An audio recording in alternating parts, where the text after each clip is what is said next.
Ya, balik lagi Pojokers dengan Hilda dan juga Mbak Nisa di sini. Nah, kita akan mengulik lebih dalam nih tentang asuransi, terutama asuransi jiwa ya Mbak ya, karena Mbak basicnya di jiwa. Tadi kita udah ngomong-ngomong nih masalah asuransi pelajar yang sempat booming nih tahun lalu di Provinsi Bengkulu ya. Nah, sebenarnya apa sih fungsi asuransi bagi pelajar gitu kan Mbak? Gimana? Bertanya-tanya, kenapa sih anak kecil dikasih asuransi gitu Iya, ya? buat apa gitu kan? Jadi tuh sebenarnya gini Mbak, kan asuransi itu sebenarnya nggak mengenal usia ya. Nggak mengenal harus orang tua yang diasuransikan karena mungkin lebih mendekati ke kematian, nggak juga gitu. Karena risikonya pelajar masih muda gitu kan. Iya, sebenarnya banyak orang berpikir bahwa kami yang masih muda nggak perlu diasuransi karena kami mungkin untuk meninggal kayak masih lama gitu, berpikir seperti itu. Sebenarnya kalau berpikir soal kematian itu resiko bisa terjadi anywhere and anytime. Kapan Jadi aja kapan ya. aja dan kapan aja dan di mana aja gitu. Kenapa targetnya kemarin itu programnya di anak sekolah? Nah, karena seperti ini Mbak, mungkin kita nggak sadar nih, walaupun mereka dalam lingkupnya ruang sekolah, sebenarnya resiko masih tetap terjadi. Walaupun katakan mereka dalam pengawasan sekolah, itu tetap terjadi. Kenapa? Kalau di dulu waktu di program yang tahun 2019, sebenarnya kita bukan hanya mengcover kalau dia terjadinya meninggal, tetapi kecelakaan, Mbak. Iya, karena sering ya kalau anak pelajar-pelajar sering Katakan mereka olahraga jatuh, patah, atau misalkan mereka yang udah punya motor kebut-kebutan, terus di juga jalan. terjadi resiko di jalan. Nah, kenapa targetnya mereka? Karena untuk case terjadinya kecelakaan itu kan lumayan besar ya, apalagi rata-rata anak-anak yang sekolah.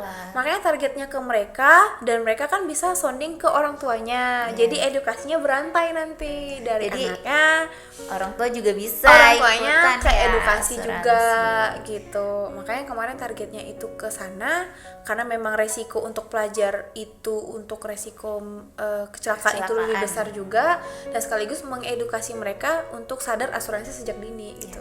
Yang tadinya orang tuanya belum punya asuransi mungkin bisa tergerak ya untuk ikut katakan asuransi. oh iya melek, oh bener nih ada asuransi, siapa tahu saya bisa ikut asuransi lain, katakan asuransi pendidikan kah atau asuransi kecelakaan kah gitu.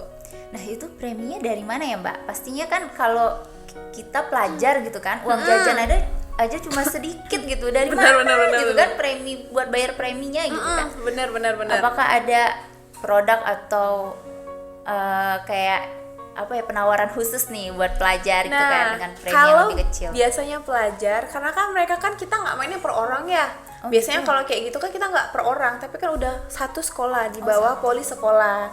Berarti biasanya ada keringanan premi yang lebih murah, ada penawaran khusus katakan, karena rank preminya kalau untuk sekolah itu bisa dari 10.000 sampai 100.000 yang paling mahal gitu. Jadi ya, kalau preminya. untuk katakan 10.000 20.000 kayaknya untuk anak-anak sekolah jajannya udah berapa sih Mbak gitu. Dan anak itu zaman 1 now tahun gitu kan. loh bayarnya 10.000. Oh, 1 tahun ya? Bukan per Wah, bulan. murah banget. Itu untuk kantong siswa-siswa pelajar itu udah bisa lah ya Katakan buat mereka asuransi. nggak usah minta ke orang tua lah, udah pakai uang jajan pribadi udah bisa kok bayar asuransi. Karena kan juga per tahun, nggak tiap bulan gitu. Iya. Oh, bayarnya per tahun ya? Per tahun. Jadi kayak masuknya kayak Ekawarsa tadi ya. Ya. Jadi kan bayarnya setahun sekali, bertahap diperpanjang, gitu.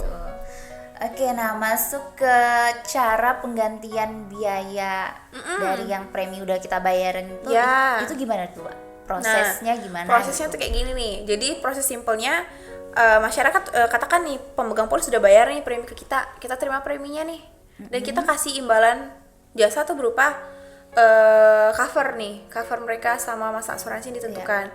Katakan terjadi resiko dalam masa asuransi itu, ada berkas-berkas yang harus dilengkapin memang. Kalau dari kayak tadi kita balik-balik ke sekolah, katakan ada berkas yang kita minta dari pihak sekolah untuk dilengkapin, dan kita minta juga dari keluarganya untuk melengkapi berkas. Tapi berkasnya yang nggak ribet ya, maksudnya yang benar-benar kayak kalau kecelakaan ada biaya penggantian di rumah sakit, kita minta slipnya gitu-gitu kan. Ya kayak biasa lah ya administrasinya ya Mbak ya. Administrasinya gitu. Dan biasanya kalau di syariah kita itu untuk penggantiannya kita tidak transfer lewat perantara, langsung ke rekening yang bersangkutan.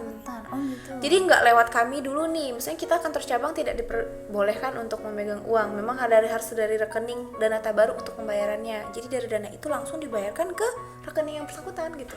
Oh, sangat gampang banget ya dan mudah ternyata. Benar. Nggak sulit ya. Jadi ternyata Pojokers untuk yang masih pelajar atau yang punya anak yang masih pelajar ya bagus banget untuk program asuransi bagi Bener. anak-anak usia Dan dini ya. kan sering kita dengar bahwa asuransi ini berapa lama sih penggantian waktunya gitu mbak? Iya. Iya kan, untuk pembayaran klaimnya.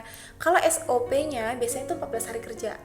Oh, cepet ya. Tapi kalau biasanya sih kalau syaratnya lengkap paling langsung ya. 5 hari, 3 hari itu udah kelar Udah gitu. kelar semua. Makanya peran dari pihak sekolah koordinasi dengan keluarga itu penting banget karena untuk biar cepet nih rampungnya pembayaran klaimnya itu. Oh, berarti tergantung sama administrasinya ya Mbak ya. Iya. Kelengkapan administrasi kan banyak tuh konsumen yang protes lah. Ini lama banget sih. Iya, Klaim aja tuh lama banget benar, gitu. benar.